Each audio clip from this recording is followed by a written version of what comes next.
kalau sebuah perusahaan itu udah invested, udah jadi publik kayak gitu, itu perumpamaan customer is king itu udah nggak sepenuhnya benar lagi gitu. Mhm. Karena yang mereka harus senengin itu bukan cuma customer gitu, karena mereka juga harus meet the standards of expectation-nya investor kayak begitu ya.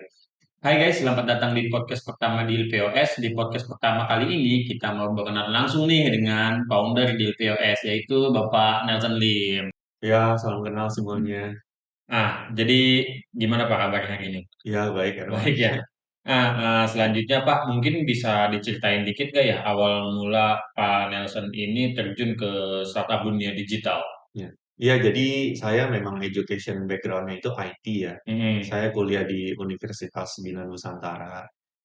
Habis saya selesai kuliah di tahun 2005 itu saya kerja sebagai programmer di ya. beberapa perusahaan software. Hmm, Sampai akhirnya di tahun 2010 saya coba mulai merintis usaha sendiri gitu. Nah, awalnya sih bentuknya itu software house ya. Jadi klien ada kebutuhan apa kita bikinin. iya, Kebetulan yang rame itu di tahun 2010 itu bikin website. Jadi kita banyak bikin untuk kayak company profile, oke. e-commerce, dan Heeh. portal-portal. Oh, jadi Pak Nelson awal mulanya kuliahnya jurusan IT di BINUS ya, Pak ya. Iya. Nah, terus juga pernah bekerja di beberapa perusahaan software. Mhm. Berarti dari segi pengalaman lumayan, Pak Nelson maksudnya udah lumayan Pak ya. Iya, iya, masih perlu banyak belajar memang. Mm. Nah, selanjutnya berarti Pak Nelson ini awal bisnis itu bergerak di bidang service ya, Pak ya. Nah, terus kenapa sekarang berubah jadi jual produk POS, Pak? Boleh tolong diceritain nggak tuh, Pak? Iya, jadi setelah aku coba jalanin bisnis software house itu selama 2 tahun, aku mulai Iya. sadar sih ada beberapa kekurangan gitu. Mm-mm. Yang pertama itu kita tuh project hopping ya, jadi kita selalu berpindah dari kerjain satu project, kerjain project yang lain. Iya. Dari layanin satu customer, pindah ke layanin customer yang lain gitu. Mm. Idealnya itu yang saya mau itu kita bisa kerjain satu project continuous, Mm-mm. dan hasilnya itu bisa dinikmati sama banyak orang, bukan cuman untuk satu perusahaan doang gitu. Nah, terus alasan yang kedua itu, service bisnis itu susah di-scale ya, karena kalau kita mau, melayani lebih banyak orang lagi, mau pegang lebih banyak project lagi, kita Mm. butuh lebih banyak programmer. Dan di tahun 2010 itu untuk rekrutmen IT itu memang, lulusannya juga belum sebanyak sekarang ya, jadi Iya. very tough buat, rekrutmen gitu. Nah, jadi memang saya, sambil jalanin service bisnis itu, saya mulai scan the market sih, kira-kira ada produk apa sih ya yang kita bisa bikin, dan kita bisa jual ke banyak orang gitu, Iya. instead of kita terus-terusan project hopping. Mm-mm. Mungkin pada saat itu jurusan IT belum populer kali kayak ada zaman sekarang nih kan. Kalau kita berbicara teknologi, sekarang udah serba teknologi. Mhm, Otomatis berarti jurusan IT itu menjadi jurusan paling favorit di zaman mhm, sekarang karena mhm, bicara ke depannya itu sangat menjanjikan kita mhm, bicara teknologi gitu mhm, ya. mhm. Nah, selanjutnya terus kenapa ya Pak, ide yang dipilih itu Pak Nelson bikin POS software? Iya, jadi kebetulan di tahun 2012 itu saya ada terima sebuah project sih untuk bikin inventory system untuk bisnis retail fashion. Iya. Nah, kebetulan owner-nya itu punya beberapa outlet, jadi butuh yang deployment-nya web supaya semuanya bisa dimonitor real time. Hmm. Nah, kebetulan saat itu di Indonesia kebanyakan produk software yang off the shelf bisa langsung dibeli dan dipakai itu kebanyakan masih desktop base atau offline gitu. Jadi kalau orang yang butuh untuk real time atau web gitu, biasanya mereka harus panggil software house untuk setupin untuk mereka gitu, bikin sesuai kemauan mereka gitu ya. Jadi, habis saya selesai kerjain project itu, saya sadar sih, ini sebenarnya good idea nih untuk dibikin jadi sebuah produk kayak begitu. Jadi, saya mulai browsing, lihat-lihat ternyata di luar negeri itu trennya itu semua lagi mengarah ke, software as a service. Jadi software itu di-rental kayak begitu. Oh iya. Jadi, saya kepikiran saya mau bikin yang sama nih, tapi fiturnya saya localize untuk, Mhm. pasar Indonesia. Nah, berarti memang awalnya Pak Nelson ini membuat software untuk temennya ya Pak, yang usaha di bidang retail fashion, terus akhirnya Pak Nelson kulik sendiri, akhirnya dapat referensi dan inspirasi dari luar negeri itu ya Pak. Iya, betul Hmm. betul. Saya lihat di luar negeri karena memang lagi trennya mengarah ke sana Oh, semua ya. lebih ngarah ke sana semua Software ya. itu nggak ada lagi yang di-install, tapi semuanya over the cloud, semuanya Oke. kayak gitu.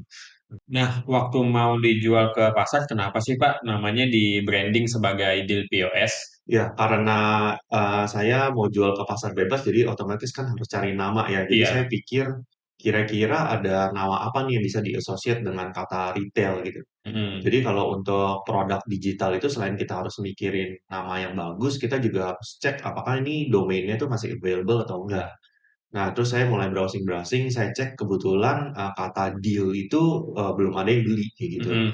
Jadi kalau deal itu di bahasa Inggris tuh sinonimnya itu trading atau distribution. Oh. Ya kayak Indonesianya itu kayak jual beli lah. Saya lihat ini kayaknya bagus nih buat diasosiasiin dengan bisnis retail. Jadi akhirnya di tahun 2012 itu saya beli deh domainnya itu dealpos.com. Oh, justru saya baru tahu Pak kalau misalnya deal itu artinya trading atau distribution. Soalnya Hmm. saya kira nih spekulan aja kalau deal itu artinya ya kita setuju aja gitu, deal setuju gitu. Jadi 2012 Pak Nelson baru dapat domain tentang deal POS ya Pak. Hmm, hmm, hmm. Nah, selanjutnya kalau deal POS ini memang segmennya khusus retail aja ya Pak? Atau melayani usaha lain juga seperti F&B atau barbershop seperti yang kita tahu kan marketnya F&B itu luar biasa besar sekali ya. Iya. Jadi karena customer utama kita itu di retail fashion, memang Hmm. produk kita tuh compatibility-nya tuh paling tinggi untuk bisnis retail gitu. Oh. Tapi di tahun-tahun pertama kita beroperasi, memang kita ada melayani segmen-segmen lain yang tadi Hmm. sebutin gitu. Iya. Karena kita tuh sebenarnya lagi survival mode gitu. Hmm. Kebetulan di POS ini private company dan kita nggak punya investor di luar Iya. perusahaan. Jadi saya lagi eh, coba supaya perusahaan ini secepat mungkin bisa profitable gitu. Oke. Nah, karena gelap mata itu saya coba melayani semua segmen, akhirnya kita jadi terjebak untuk develop banyak-banyak fitur untuk bermacam-macam jenis usaha ya. Iya. Nah, kalau di software development ini tuh dinamain dengan feature creep ya, di mana kita terus-terusan stacking feature ke sebuah produk dan akhir-akhirnya pengoperasionalan software itu jadi overcomplicated gitu. Nah, fitur Create itu ada kekurangannya nggak Pak ya? Iya, jadi kalau secara jangka panjang saya bisa lihat ada dua bahayanya sih. Yang pertama itu Hmm. produk development-nya jadi nggak fokus gitu. Iya. Karena sebenarnya visinya itu kita itu sebenarnya mestinya jadinya spesialis bukan generalis gitu. Jadi Hmm. kita melayani sebuah market yang niche dan nggak coba melayani semua orang gitu ya. Kalau kita coba melayani semua orang, kita terjebak bakal bikin fitur sebanyak-banyaknya, tapi low utilization cuma Iya. dipakai oleh sebagian kecil perusahaan. Balik lagi itu kayak kita bisnis service ya, Iya. bikin fitur cuma untuk sebagian kecil orang kayak Iya. gitu ya. Terus bahaya yang kedua itu software itu bisa jadi bloated gitu. Bloated itu apa sih? Jadi software bloat itu dikarenakan setiap version update dia itu butuh resource yang lebih banyak untuk menjalankan software tersebut gitu. Mungkin Hmm. kalau bisa tahu kayak Windows gitu. Windows kan itu evolusi terus ya dari Iya. Windows 7, 8, 9, 10, 11 gitu. Sorry yang terbaru Nah, 11. betul. Iya. Nah, kalau kamu perhatiin itu, ya itu setiap versi dari Windows itu dia butuh resource lebih banyak buat jalanin gitu. Jadi Hmm. kalau laptop kamu nggak pernah ganti, kamu update terus Windows-nya ya bakal lemot banget laptop Iya. kamu kayak gitu Hmm. ya. Jadi itu sih tadi dua bahaya yang kalau kita nggak punya visi ya cuman nambah-nambahin fitur aja kayak gitu. Oh, oh jadi ternyata itu bahayanya ya Pak. Kalau misalnya sebuah produk nggak punya visi, jadi terjebaknya bikin fitur sebanyak-banyaknya gitu. Akhirnya kena fitur creep lah atau software bloated ya Pak gitu Iya, ya. betul, betul. Jadi di LPS juga pernah mengalami software bloat ini dong Pak. Iya betul. Jadi di tahun 2018 software kita tuh mulai mengalami bloated karena yang tadi Hmm. saya cerita ya kita terus-terusan nambahin fitur ke dalam software kita gitu. Jadi performanya tuh jadi pelan gitu. Klien-klien kita yang operate lebih dari 10 outlet udah mulai komplain tuh mereka Hmm. analisa data di platform kita tuh jadi pelan gitu ya. Iya. Nah, karena kejadian itu jadi saya mulai refleksi sih, ini sebenarnya tuh saya mau jual ke siapa sih gitu, saya mulai streamline sebenarnya fitur-fitur apa sih yang dibutuhin sama bisnis retail, dan juga, berbarengan dengan streamlining itu kita, rewrite semua produk kita ya, kita rewrite dari awal disesuaikan dengan teknologi yang ada di tahun 2018 itu, karena memang teknologinya udah bergerak, jauh banget kayak gitu. Hmm. Dan itu, prosesnya itu makan waktu hampir 1 tahun ya gitu ya, Oh. tapi, hasilnya bagus banget sih. Sampai hari ini kita ada klien yang udah operate hampir 100 outlet, tapi, performance-nya masih bagus banget. Jadi mungkin ini ada sedikit tips juga sih buat, kalian yang berusaha ya gitu. Saya baca sebuah buku, namanya Working Backwards. Nah, Hmm. di buku ini ditulis gitu, "Sometimes you have to go slow in order to move faster gitu. Itu maksudnya tuh gimana gitu? Ini maksudnya tuh kita tuh ibaratnya tuh mobil gitu ya, mobil balap gitu. Once in a while kita tuh perlu masuk ke pit stop. Jadi di pit stop itu kita direparasi ya, dibenerin supaya nanti habis keluar dari pit stop itu kita bisa jalan lebih cepat dari sebelumnya.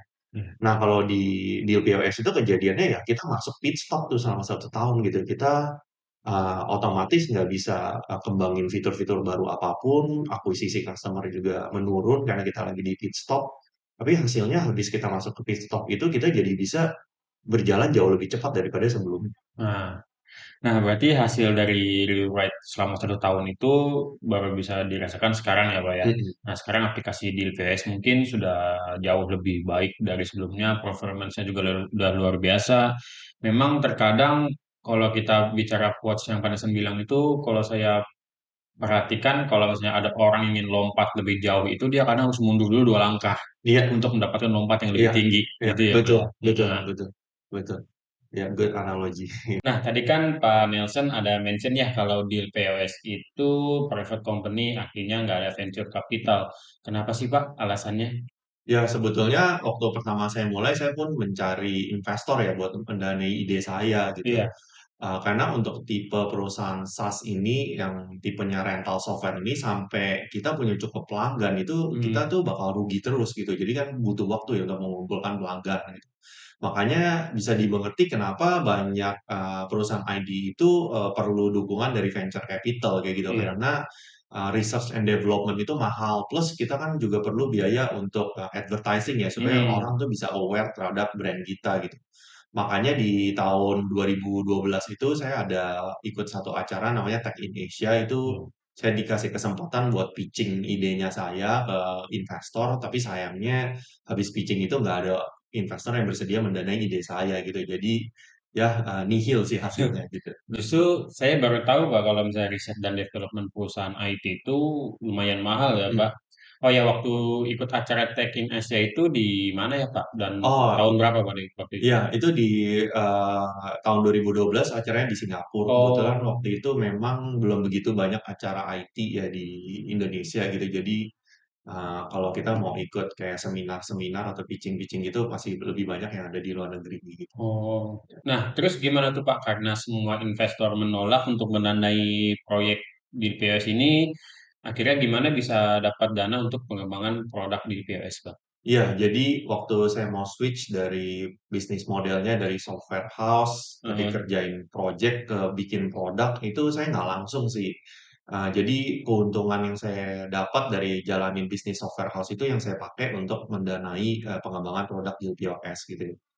Itu prosesnya kira-kira hampir 2 tahun sih ya. Selama Hmm. 2 tahun itu saya berbarengan jalanin bisnis service sekaligus produk. Memang nggak gampang sih ya, itu Iya, kayak kita harus berdiri di atas dua perahu, terus-terusan seimbangin iya, benar. perahunya itu kayak gitu. Jadi akhirnya setelah 2 tahun kita udah punya cukup pelanggan, akhirnya saya decide udah kita stopin aja gitu untuk bisnis software house-nya itu. Jadi kita udah nggak terima untuk project-project lagi, fokus ke pengembangan produk POS kita aja kayak gitu. Nah mungkin ini bisa berguna juga sih buat teman-teman yang lagi mau memulai usaha atau lagi mau cari kerjaan baru gitu. Kalau kalian nggak suka sama kerjaan kalian yang sekarang itu sampai kalian dapat kepastian di pekerjaan kalian yang baru gitu, jangan langsung berhenti gitu. Saya ikut Hmm. seminar di suatu seminar dia namain ini prinsip Tarsan gitu. Tarsan itu kan selalu bergerak maju ya Kak, sama kayak kehidupan kita harus selalu bergerak maju gitu. Tapi dia itu nggak pernah dia kan bergelayutan dari tali yang satu ke tali yang lain, tapi dia nggak pernah lepasin talinya yang sebelumnya sampai dia punya kepastian udah pegang tali yang di depannya kayak gitu ya. Jadi mestinya kalau menurut saya kita mestinya kayak begitu juga ya. Kalau jangan kita udah nggak suka kerjaan kita yang sekarang tiba-tiba langsung berhenti padahal belum ada kepastian kita mau ngapain selanjutnya. Nah, untuk para penonton nih udah dikasih tips nih langsung dari founder Deal POS. Jadi Hmm, melalui dengan prinsip Tarzan. Nah, berarti artinya sekarang kan sudah 1.500 brands lebih ya Pak yang hmm, menggunakan aplikasi Deal POS ini. Artinya ini sudah sangat berkembang pesat sekali gitu. hmm, betul. Nah, jadi saat ini tuh Deal POS artinya sudah profitable Pak. Ya Biasanya betul. kan setahu saya banyak perusahaan IT itu atau startup-startup IT yang masih rugi gitu. Ya betul, kalau deal POS itu udah profitable sejak 2014 ya, jadi Oke. kira-kira Hmm. udah hampir 8 tahun gitu. Mungkin yang bedain kita sama perusahaan IT yang lain itu kan kita itu perusahaan kecil gitu. Di Hmm. tahun 2014 itu kita satu kantor juga baru ada 7 orang kayak gitu. Mungkin salah satu yang bedain itu saya itu nggak mengejar growth ya. Jadi intinya saya nggak perlu jadi yang nomor satu, Iya. jadi market leader, tapi Hmm. saya lebih penting untuk saya untuk bangun bisnis yang sustainable gitu. Jadi kita bisa perusahaan bisa terus sehat, bisa terus melayani customer-nya kayak gitu. Hmm. Jadi customer tuh kalau sama kita juga tenang, mereka tahu kita nggak bakal mati lampu gitu karena kekurangan uang gitu.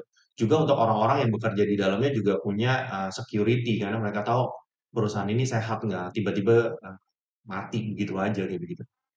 Nah, berarti artinya 2014 ini di LPS sudah profitable ya, Pak. Artinya kondisi perusahaan udah lebih stabil dong dari sebelumnya. Jadi kita nggak perlu mikirin cari investor lagi gitu, Pak ya. Iya, betul, betul. Nah, ada penyesalan nggak sih, Pak?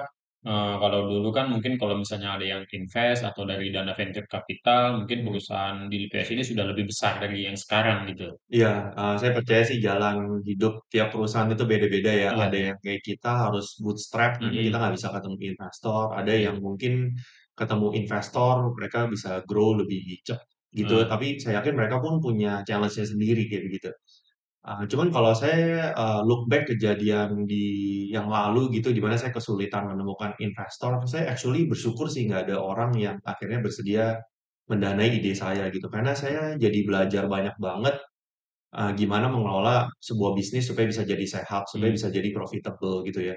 Tiap kali saya mau spend uang gitu, saya pastiin dulu nih yang saya tabur ini bisa berlipat-lipat ganda gitu. iya. Ya kalau kamu punya sedikit, ya kamu belajar untuk menghargai yang kamu Mm, punya dan berhati-hati ya mm. kayak gitu. Ada satu quote sih yang saya suka banget sih, dia bilang gini, "Life can only be understood backwards, but must be lived looking forward," gitu. Jadi mungkin kejadian-kejadian yang kita alamin gitu di masa lalu yang enakan itu kita baru bisa ngerti itu bertahun-tahun Iya. kemudian gitu. Kenapa sih itu bisa sampai terjadi kayak gitu ya. Jadi kalau teman-teman di sini ada yang mengalami penolakan atau kegagalan juga itu jangan berhenti di sana gitu karena kamu harus terus berjalan gitu. Saya bersyukur saya nggak nyerah gitu. Kalau hari ini saya lihat kondisi perusahaan ini gitu jauh lebih baik daripada yang saya pikirkan sebelumnya waktu saya berniat untuk apa cari investor kayak begitu ya. Mm. Mmm, itu ada ya makanya dibilang your rejection is your direction gitu. Penolakan kamu itu bawa kamu ke mengarahkan kamu ke sebuah pintu yang mungkin lebih bagus daripada ide awal kamu gitu. Iya, memang terkadang juga di setiap kejadian itu pasti selalu ada kebaikan yang tertanam di Iya, dalamnya apa ya. iya betul. Jadi akhirnya kita baru tahu, oh ternyata seperti ini loh jalan Mhm, dari sebelumnya. Akhirnya mhm. kita ke depannya, oh berarti ada rasa rasa seperti bersyukur gitu Pak ya. Iya, iya betul, betul. Nah, selanjutnya kalau menurut Pak Nelson sendiri, apa sih bedanya perusahaan private dan perusahaan yang didanai oleh venture capital? Iya, menurut saya sih beda yang paling jelas banget itu pressure-nya ya gitu ya. Iya, Jadi kalau perusahaan publik itu pressure-nya itu jauh lebih tinggi karena once sebuah perusahaan itu udah diinvest uang, investornya itu kan mengharapkan return gitu. iya, Jadi mereka itu harus mencapai target tertentu yang udah disetujui hmm, waktu mereka menerima pendanaan itu gitu ya. Makanya eee, ada satu artikel bagus banget sih, dia lagi ngomong apa sih bedanya public sama private CEO. Ternyata tuh waktu saya baca artikel itu tuh, average tenure dari public CEO, masa jabatan CEO di perusahaan publik, itu rata-rata nggak sampai 5 tahun. iya, Gitu, dibandingkan kalau kamu bandingin private company, mungkin founder-nya itu bisa kerja berpuluh-puluh tahun, bahkan mungkin sampai dia pensiun tetap di perusahaan itu, kayak gitu. iya, Jadi, memang pressure-nya itu beda jauh ya, kayak gitu ya. Kalau saya ibaratin kenapa sih CEO private company bisa masa jabatannya panjang, karena itu ibaratnya mereka lari maraton gitu. Jadi mereka larinya pelan tapi konstan untuk iya, jangka panjang. hmm, Sedangkan kalau public CEO karena diharapkan hasil, sudah dikasih pendanaan, mhm, mereka tuh harus lari sprint gitu. Kamu bayangin kalau kamu lari sprint bertahun-tahun, kamu pasti burn out, pasti iya, capek gitu. Makanya nggak ada yang bisa masa jabatannya tuh sampai berpuluh-puluh tahun karena memang pressure-nya tuh intens banget kayak gitu ya. Terus menurut saya yang bedanya kedua itu kalau sebuah perusahaan itu udah pak invested, udah jadi public kayak gitu, itu perumpamaan customer is king itu udah nggak sepenuhnya benar lagi gitu. Hmm, Karena yang mereka harus senengin itu bukan cuma customer gitu, karena mereka juga harus meet the standards of expectation-nya investor kayak begitu ya. Jadi ibaratnya kalau public company itu udah punya dua raja ya, customer-nya harus dipuaskan, investornya juga ada ekspektasi yang harus dipenuhi gitu. iya. Jadi itu bedanya gitu ya. Nah yang ketiga itu biasanya itu private company itu lebih fokus ke retention. Retention itu artinya mempertahankan pelanggan-pelanggan yang mereka udah punya gitu. Mereka Hmm, tuh berusaha supaya pelanggan itu se-happy mungkin supaya mereka tetap di platform mereka untuk jangka panjang gitu ya. Sedangkan kalau public company itu biasanya mereka itu fokusnya itu adanya di acquisition karena kan mereka itu mau jadi market leader, jadi harus acquire customer sebanyak-banyaknya biar bisa jadi nomor satu gitu. Jadi ya itu mungkin bedanya ya, yang satu fokusnya di retention, yang satu fokusnya di acquisition gitu. iya. Iya, memang terkadang kalau misalnya kita menginvestasikan sesuatu, apalagi yang berupa uang ya, Pak, ya, pasti kita juga mengharapkan return yang besar. Kan Hmm, biasanya nih anak-anak muda nih yang suka main di pasar modal atau pasar saham, ketika menginvestasikan uangnya atau membeli saham pasti mengharapkan dividen yang tinggi ya, Pak, ya. ya, Karena untuk keuntungan pribadi juga hmm, seperti itu. betul. Berbisnis itu bukan cuma untuk make money ya, tapi Iya. juga untuk make meaning gitu. Gimana kita bisa meninggalkan kesan yang baik ke customer-customer Hmm. yang menggunakan produk atau jasa kita gitu ya.